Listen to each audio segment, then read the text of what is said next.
अच्छा, जो आप कह रहे हैं ना 12th MCQs, उसमें ये था कि अगर ना आपके पास जैसे ये लाइंस हैं, ठीक है, ए बी, ये एक लाइन है ए बी, फिर बी सी भी लाइन है और ए सी भी लाइन है, ठीक है। तो अब आप क्वेश्चन उसका ये था कि अगर ना जैसे मैं इसका एंगल बाई सेक्टर ड्रा करता हूँ, तो ये एंगल बाई सेक्टर है। तो आपको पता है एंगल बाई सेक्टर के ऊपर कोई भी पॉइंट लें तो उसका जो डिस्टेंस होगा वो ये जो दो लाइंस इंटरसेक्ट कर रही होंगी उनसे इक्वल होगा। क्वेश्चन उसमें ये था।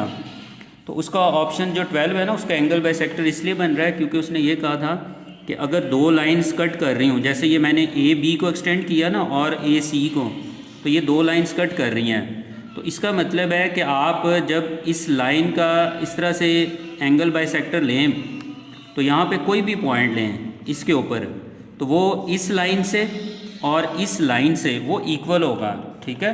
तो अगर हो ना पॉइंट से तो फिर वो परपेंडिकुलर बाइसेक्टर होता है। जैसे यहाँ पे एक ट्राइंगल है, तो आप किसी भी साइड का परपेंडिकुलर बाइसेक्टर ड्रा करें, जैसे ए सी है तो हाफ से ज़्यादा ओपन करें, इधर आर्क लगाएं, इधर फिर कट करें, और ये तो ये इस तरह से ड्रा करेंगे साइड का परपेंडिकुलर बाइसेक्टर। तो उसका जो डिस्टेंस होता है ना वो हमेशा पॉइंट से इक्वल होता है, ठीक है। ये पॉइंट से इक्वल होता है क्योंकि परपेंडिकुलर बाइसेक्टर का मतलब होता है कि वो साइड को बाइसेक्ट कर रहा है और उस पर कोई भी पॉइंट आएगा तो उसका जो डिस्टेंस होगा वो ट्राइंगल का जो वर्टेक्स होगा उससे इक्वल होगा।